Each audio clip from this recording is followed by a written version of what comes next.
আমি সম্মানিত আমার মাথার তাজ ওলামাদেরকে জাতীয় ঐক্যের আহ্বান জানাই। আমি আমার সম্মানিত রাজনৈতিক ব্যক্তিবর্গদেরকে জাতীয় ঐক্যের আহ্বান জানাই। আমরা নামাজ কায়েম করতে চাই। জামাত ইসলাম এই কথার উপর একমত আছে না নাই?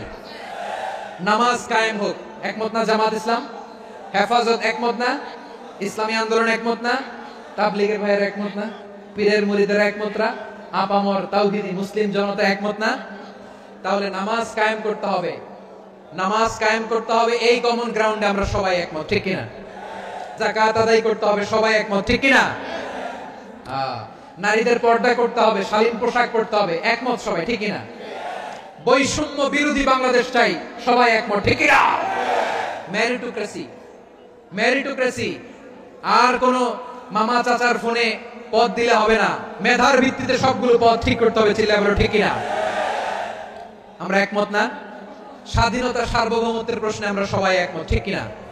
আমার নবীরে গালি দিলে রাষ্ট্রীয়ভাবে সর্বোচ্চ শাস্তি তার নিশ্চিত করতে হবে, ঠিক কিনা?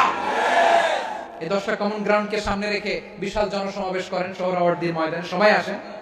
জামাত ইসলাম, হেফাজতে ইসলাম, ইসলামী আন্দোলন, পীরের মুরিদ, তাবলীগ, খেলাফত মজলিস, সবাই একসাথে হন, তাহলে সবাই জানবে যে এই 10টা বিষয়ে আমরা একমত। বলেন, এই ঐক্যতে আপনার দরবার যাবে? দরবার নষ্ট হবে? আপনার দল নষ্ট হবে? আপনার আকীদা নষ্ট হবে না? আমার মাথার তাজ সম্মানিত ওলামায়ে একরাম, এই 10টা কমন গ্রাউন্ডে যদি এক হন, আপনার আকীদা নষ্ট হবে? আপনার আকীদা আপনার, আমার আকীদা আমার, আপনার দল আপনার, আমার দল আমার, আপনার পলিসি আপনার, আমার পলিসি আমার, কারো কিছু নষ্ট হবে না। কিন্তু যে বিষয়ে আমরা সবাই একমত, এরকম 10টা মৌলিক পয়েন্টে আমরা একমত হতে চাই কি চাই না?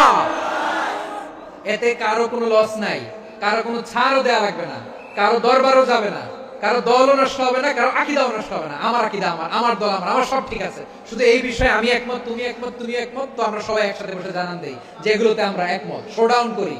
বাংলাদেশের যে কোনো মহাসমাবেশকে সেই দিনের মহাসমাবেশ ছাড়িয়ে যাবে, চিল্লায় বলো ঠিক কিনা? এরপর জেলায় জেলায় বিভাগীয় আপনারা ওয়ার্কশপ করেন, সেমিনার করেন, আইস ব্রেকিং প্রোগ্রাম করেন, এইভাবে আমাদেরকে আগাতে হবে।